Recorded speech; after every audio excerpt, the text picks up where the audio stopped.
What up, y'all? It's the homie Dame, and this is the Homie Talks, the segment on my channel where I ramble on about miscellaneous anime and manga topics, basically whatever's on my mind at the time. And today I want to talk about some new anime adaptations that were recently announced. So, Kaguya-sama Season 3 got a tentative release date for spring 2022, which was announced with a PV episode that was like 9 minutes long or something. If you haven't watched it yet, it's fucking hilarious. It adapts a chapter from the manga, which the manga chapter was actually celebrating the anime's announcement, so they kind of switched it up here so that it would be celebrating the Season 3 announcement, obviously. But yeah, go check out the PV if you can. I watched it, and I was gonna record a reaction for it, but I forgot.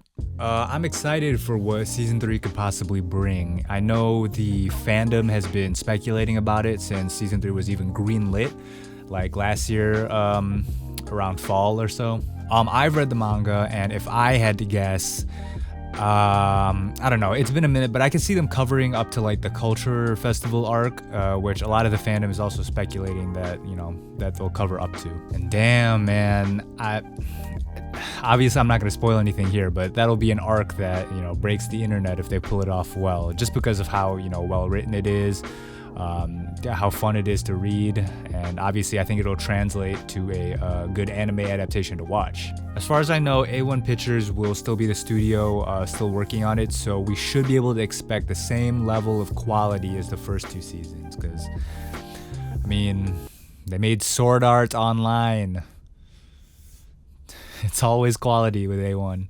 So yeah, here's hoping that Kaguya Season 3 is the best Kaguya season yet. I love Kaguya-sama, man. Let me know in the comments what y'all thought of the first two seasons, because I genuinely think it's one of the best comedies ongoing right now, both the anime and the manga. The anime is obviously a great adaptation, but y'all should really check out the manga, because even if you don't like rom-coms or that kind of like slice of life type thing, it's you know, without saying too much about it, if you haven't read it or seen it, it's kind of an inversion of that trope, or a parody of it, kind of in the same way that One Punch Man is a parody of shonens. You know, Kaguya-sama is kind of a parody and satire on rom-coms. Also, another Season 3 got announced for Mob Psycho 100. Go check out my commentary video for Season 1 here, and watch as I make terrible jokes while binging the whole first season. As you may know if you watch this channel, Mob Psycho 100 is one of my favorite animes of all time. In this case though, I actually haven't read the manga, so I know just about as much as the story as any anime only watcher. So just like y'all, I don't have no idea what to expect for Season 3. From what I've gathered though, from like the community, the general consensus is that the ending is pretty satisfying, which, I mean, you know, that's all I really want. If I had to speculate, again, as someone who hasn't read the manga, I'd imagine we'd get, you know, some kind of resolution with Tsubomi, obviously, and her relationship with Mob, because we don't know a whole lot about it, and it's a big part of Mob, since kind of a lot of his desire to change was sparked by wanting to be, you know, more appealing to women. But yeah, man, excited to see Mob Psycho Season 3. It's great that Studio Bones is still working on it. They do a great job, man. Fuck My Hero Academia. Fuck Season 6 or whatever movie is coming up, man. Bones. Hey, put all the money into Mob Psycho, please. That's all I want to see. Other shows that have been announced. Cloverworks is adapting two of my favorite currently running manga series, Spy Family and My Dress Up Darling, which is the wackest English translation title, by the way. I'm sure y'all are aware, but Cloverworks has had an interesting recent history, because a lot of the shows they've adapted have been, and a lot of their recent anime originals have been, so I guess I could say I'm cautiously optimistic for Spy Family and My Dress Up Darling, considering the source material for both. Both are fantastic. Here's the thing, it's not like Cloverworks doesn't make good adaptations, right? Bunny Girl Senpai was good, Promised Neverland Season 1 was good, Fairy Tail was, and Persona 5, the animation was, I mean, I said I'm cautiously optimistic. And also, I think that Studio Wit is also working with Cloverworks to do Spy Family, so maybe it'll be like a Tokto P type thing where, you know, Madhouse and Mappa trade off doing episodes. Maybe Wit and Cloverworks will do the same thing. In any case, let's just hope that these two manga get the Bunny Girl Senpai treatment and not the Promised Neverland Season 2 treatment. Because I honestly believe that these two, especially Spy Family, have potential to be all-time classic animes if adapted well. Alright, but enough about all that. Let's get into some questions that y'all emailed me at the homie Damian. askthehomie@gmail.com. I got a bunch of emails, especially since I didn't do an episode last week. I have a bunch of people that sent me some stuff. So I literally just randomly picked two that I wanted to read. Well, I didn't look at them, but I just picked two from my inbox. So the first one is from, thank you for giving a name, bro. This is from Ellis. First off, I want to say I'm a massive fan. I'll watch every new video you release, and I can't wait to see new content from you. Thank you, bro. My first question is, what advice can you give anyone wanting to get into songwriting? I personally want to release R&B tracks in a similar style to The Weeknd one day. Of course, I don't mean to say that it's right to completely copy an artist's style, but in a similar genre of music to him, what would you recommend? As far as songwriting, the thing is, songwriting is a really hard thing to teach. It's gonna sound really like elitist and weird, but sometimes with songwriting, you either got it or you don't. Because it's like, it's really hard to teach creativity. But what I can tell you to do is you can really improve your songwriting by learning music theory. And it may seem like extra and over the top, but it really helps, especially if you have no other direction to go. You might as well learn music theory, as in learn notes, learn chord progressions, learn how musical passages flow, and how, you should at least know the basic structure of a song, whether it's verse, chorus, verse, whatever, verse, bridge, chorus, whatever. You got to learn that. I would just focus on your voice too. I would think about what kind of range your voice falls in, what kind of songs your voice sounds best singing. And you know what? Real talk, there's nothing wrong with copying artists that you're that you look up to. You said The Weeknd, right? And that's not to say completely bite people, but all art is kind of influenced by what came before it. So if you like The Weeknd, you like R&B, think about your favorite Weeknd song and try to create a song similar to that. And you don't even have to release it.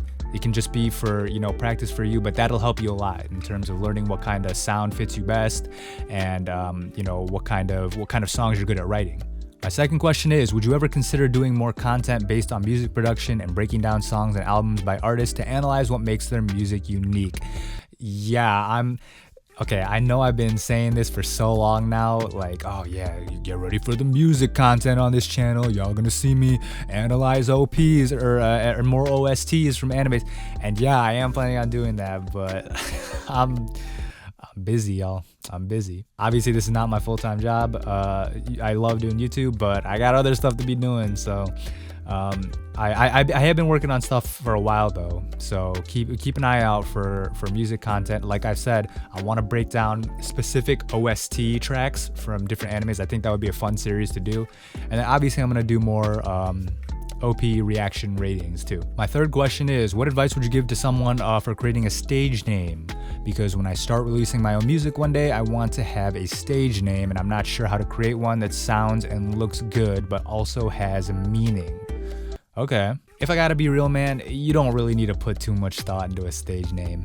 I know it's like, oh, this is people's first impression of me. I want something iconic, something that'll catch people's eye. And yeah, that's true, but you gotta realize that a lot of stage names don't really start out like that. I mean, think about it this way. Like, imagine like Lil Uzi Vert going up to his boys like, yeah, man, this is what I'm gonna call myself. They were all probably like, alright, bro, Lil Uzi, okay, I don't know, alright. Like, a lot of the time, the name doesn't make you, you make the name. So even if you come up with some dumbass sounding stage name like fucking, whatever, DJ Fleshlight or whatever, if you really become a great artist, that name will become great along with you. So it won't really matter what you're called. Plus, you can always change your stage name, bro. Nobody gives a fuck. Never forget that 2 Chainz used to go by Titty Boy. So, okay, the second question I want to read for today. Hey, damn, you didn't give me a name, bro. I'm gonna call you, Well, first I gotta find out if you're a guy or a girl. Just wanted to ask you a quick question for the next Homie Talks episode. You've made it pretty clear at this point that the JoJo fan base has annoyed you to the point where you can't stand the show anymore. True. So I wanted to ask, are there other anime where the fan base has affected your enjoyment of the show for better or worse? Thanks. You didn't give me a name, dog. I'm gonna call you Jamal. Thank you for the question, Jamal. It's not that I can't stand JoJo anymore, but it is true that the fan base has annoyed the fuck out of me to the point where I get like hives every time I see the word JoJo anywhere, and it's like, oh god, get it away from me, get it away. I still like the show, I just don't want to think about it anymore. That doesn't mean I'm not still gonna post those tier lists that I said I would, and that I guess I'll watch Kishibe Rohan eventually, I guess. But are there other anime where the fan bases has affected my enjoyment of the show? Yeah, kind of. I like to separate the thing. I don't like other people's opinions to affect my own, especially when it comes to art. That's why I hate the whole overrated, underrated kind of conversation that always happens, because who cares if a lot of people like a show or don't like a show? What does that have to, how is that going to affect the show for me? Like, if I watch a show and then all of a sudden I hear that people on the internet say that it's trash, is it all of a sudden gonna become a worse show for me? No. But there are cases where it's like, I just want to stay as far away from this fandom as possible, because not that it would affect my enjoyment of the show, but it's just gonna make me cringe. And one of those is not really an anime, kind of, but the Persona fan base. Oh my god. Some of y'all, and obviously not the whole fan base, just like certain portions of it, some of y'all have the wackest takes, like the wildest just things to say, whether it's on Reddit, Twitter, TikTok, whatever. The Persona fan base is wild. For example, go on the Persona 5 subreddit and ask why it's okay for Joker to date Kawakami but not Futaba. And as for a fan base that's affected my enjoyment of the show for better, I'd probably say the Monogatari fan base. Now, you would think with how the show is, the fan base would be, how do I say, degenerate. And listen, you'd be right, but also I love how analytical that fan base is. Obviously, Monogatari is something that has infinite layers of meaning hidden beneath the surface, you know? Obviously, you need to be able to understand Japanese to get like 90% of the jokes in the show. There's all these different tricks with kanji and different wordplay and different references and all types of stuff that me as a native English speaker wouldn't get if I didn't dive into the fan base and see all these analysis things and people decoding frames on like, oh, this is a reference to this ancient Japanese poem. This is a reference to this episode from Nisei Monogatari. It's wild, man. I've gotten so much more enjoyment of the show from engaging with the Monogatari fan base and seeing people's theories and seeing people break things down. Like, for example, Sodachi's letter to Araragi in Owari Monogatari. It's like a cryptic letter that it's like, what the fuck is she saying? Or she writes it through, I think like she writes it through Sanjugahara or something. And if you go online, people have decoded her kind of secret message that she meant to tell Araragi, and it's the most complicated cipher. It's like breaking the breaking that Nazi code in World War II. It's insane. Like, these people need to work for the CIA or I don't know, something, whatever the Japanese secret service is, because they're pulling like meanings out of different kanji, and it's like, bro, Japanese people don't even understand this stuff. But yeah, thanks to them, I've gotten a lot more enjoyment out of the series just because it helps me to understand things more. All right, y'all, that's it for questions today. That's it for topics. Feel free to send me in some questions about whatever. Make sure to add your name though, and email me at askthehomie.damian@gmail.com.